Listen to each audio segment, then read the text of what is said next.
అందరికీ నమస్కారం. Welcome to ప్రజాక్షేత్రం. Andhra Pradesh ప్రజలు పార్టీలకు అతీతంగా టీడీపీ, జనసేన, బీజేపీ ఉమ్మడి సభలో నరేంద్ర మోదీ గారు ఏం మాట్లాడతారో అని ఎదురుచూశారు. నరేంద్ర మోదీ గారి ప్రసంగం రాష్ట్ర ప్రయోజనాలను కాపాడే విధంగా, అప్పుల్లో కూరుకుపోయి ఉన్న రాష్ట్రానికి భవిష్యత్తు అభివృద్ధిపై మోదీ గారు భరోసా ఇస్తారని భావించిన ప్రజలు చివరికి నిరుత్సాహపడ్డారు. టీడీపీ, జనసేన శ్రేణులు సైతం నిరుత్సాహంలో కూరుకుపోతే జగన్మోహన్ రెడ్డి గారిపై ఎక్కడా విమర్శలు చేయకపోవడంతో వైసీపీ శ్రేణులు మాత్రం సంతోషంగా ఉన్నారు. నరేంద్ర మోదీ గారి ప్రసంగంతో టీడీపీతో బీజేపీ పొత్తు పెట్టుకున్నప్పటికీ టీడీపీకి సహకరించేది అంతంత మాత్రమేనని తేలిపోయింది. నిక్కచ్చిగా చెప్పాలంటే బీజేపీ పొత్తులో చేరితే బ్రహ్మాండం బద్దలు అయినట్టే అని ఊదరగొట్టిన టీడీపీకి నరేంద్ర మోదీ గారి మాటలతో బీజేపీ పొత్తులో చేరడంతో పొత్తు ఫెయిల్ అవుతుందేమోనన్న భయం టీడీపీ, జనసేన శ్రేణుల్లో కలిగే ఉంటుంది.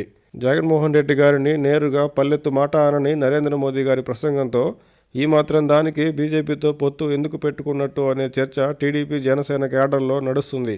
ముందు పరిణామాలు ఎలా ఉండనున్నాయో చూడాలి.